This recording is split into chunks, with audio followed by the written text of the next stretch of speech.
not gonorrhea. But that something else could be an STD, or it could just be regular flora from your skin or from your fecal area, whatever. Okay? How about, let's go back to, you gotta get your kids vaccinated for the meningococcal meningitis. What causes meningococcal meningitis? Neisseria meningitidis, right? The one that causes meningitis, Neisseria meningitis. Meningitis can be caused by lots of different things. Can be caused by different bacteria, can be caused by different fungi, can be caused by different viruses. Meningitis just means your meninges are inflamed. Different things can cause it, but if it's meningococcal meningitis, that means it's Neisseria meningitis that's causing it. It's caused by Neisseria. So you'll get those kind of questions on here. Alrighty.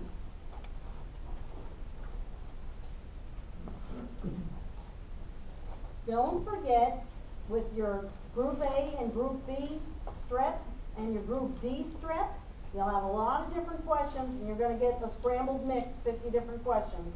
So I don't know which ones you're going to get, but Streptococcus pyogenes, that's Group A strep. What diseases does it cause? Puerperal fever. Remember Dr. Semmelweis told us to wash our hands. Puerperal fever can cause strep throat. Could be a milder strep throat, or could be a very severe strep throat. Could even progress to rheumatic fever, scarlet fever, endocarditis. Endocarditis can happen with a lot of different bacteria, even necrotizing fasciitis.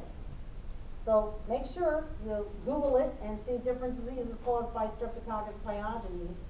And that's a really bad one because it's beta hemolytic. Streptococcus agalactiae is strep B. It's also beta hemolytic, but it's more associated with infections associated with pregnancy and the newborn. Did you ever hear of strep B infections? I told you my girlfriend lost her baby to strep B infection. Streptococcus agalactiae. So neonatal infections, miscarriages, stuff like that.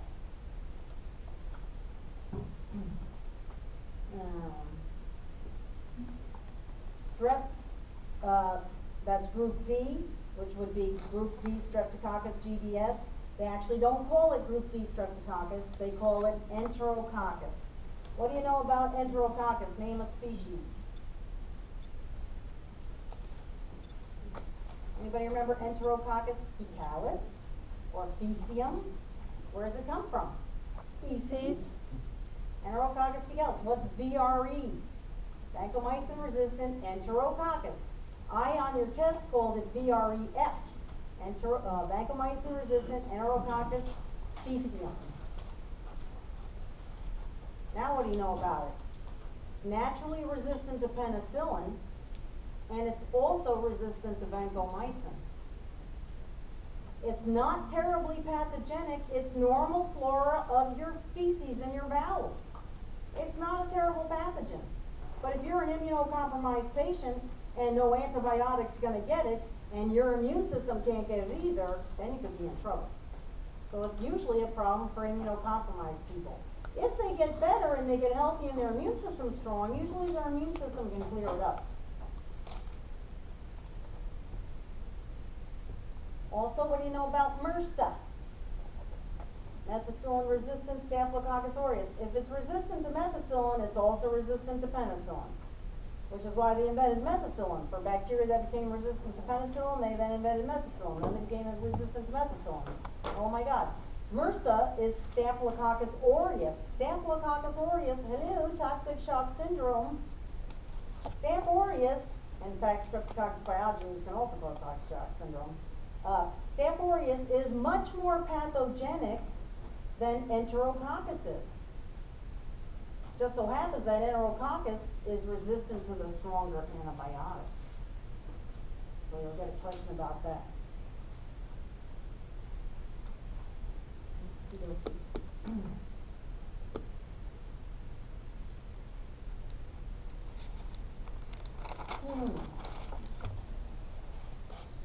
see. Okay. What is the deadliest toxin toxin you can think of that we talked about this semester so far? Worst toxin we talked about this semester?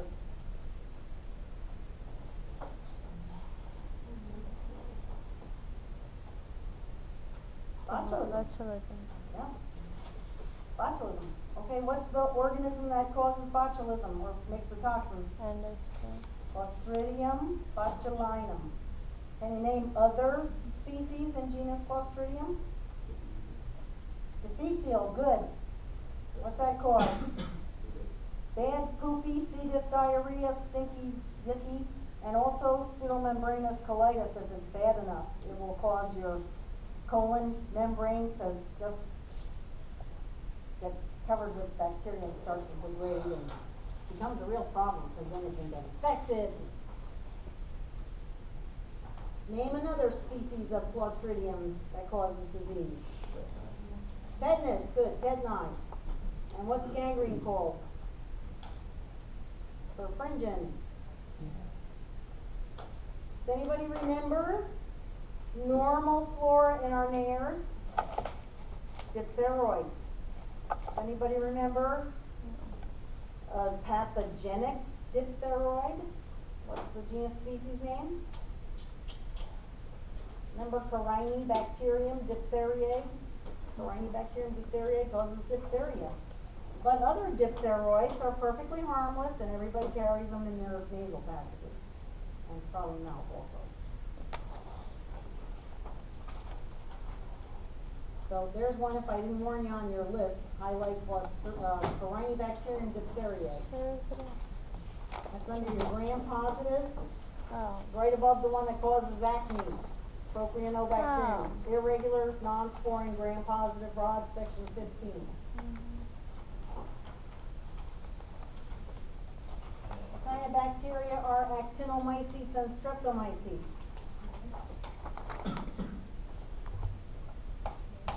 Gram-positive, filamentous soil bacteria from which we get many antibiotics.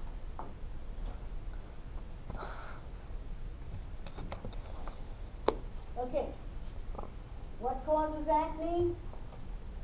Actually, Staph aureus usually causes acne, but another one.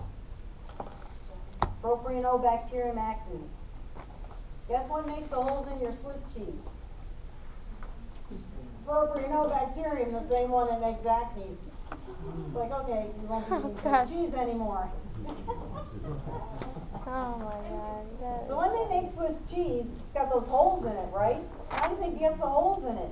They put propionobacterium in the milk, and then they make it into cheese, so they have other bacteria that culture it, that turn it from milk into solid cheese. And the propionobacterium bacteria, when they do that, they produce gas bubbles, and that's what makes the holes in your Swiss cheese. It's bacteria farts. That's what holes in your white bread is, yeast farts, and holes in your Swiss cheese is bacteria farts, propionobacterium bacteria farts.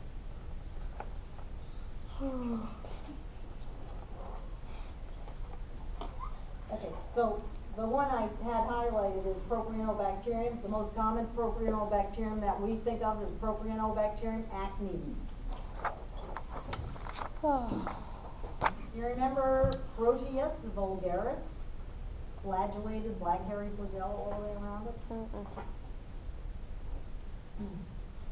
Google going. If I can get the computer to go, that would be good.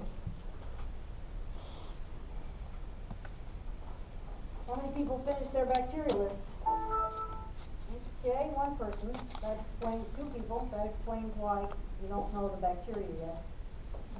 Okay, you're just going to have to pick the right one out of the list. So, and usually it's pretty easy. Sure. Okay, here we go. Gastroenteritis caused from poultry. You know what poultry is? Everybody know what poultry is? Chicken? Yeah, Okay. chicken. Yeah. So caused by poultry. There were 2 we talked about that are caused by poultry. And they're actually in different sections. So what's the first one? What is it? Oh yeah, you remember that one. That would be my second one. Campylobacter, which is a spiral bacterium like Helicobacter pylori. Campylobacter is the most common cause of food poisoning in the U.S. Remember I said they started feeding the baby chicks avirulent strains of Campylobacter to reduce that? And then what's the other one caused by chickens? Salmonella. Good. Chickens and eggs is Salmonella and Campylobacter. Okay, now, sometimes you don't know the answer to the question. You're like, oh shit, I forgot. I don't know what it is. Look at the answers.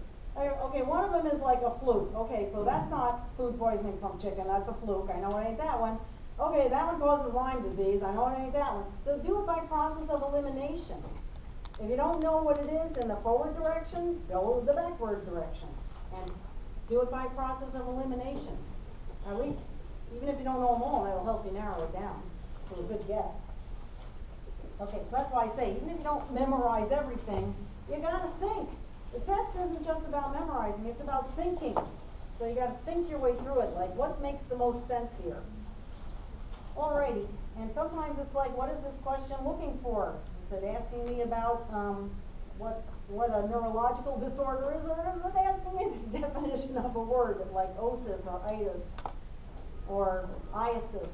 Sometimes the question is just about that. Alrighty. What causes typhoid fever?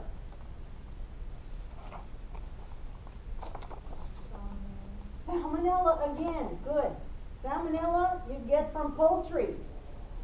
You get Salmonella enteritis, okay, you got bad diarrhea and bad tummy cramps, but you could also get Salmonella typhi, which causes typhoid fever.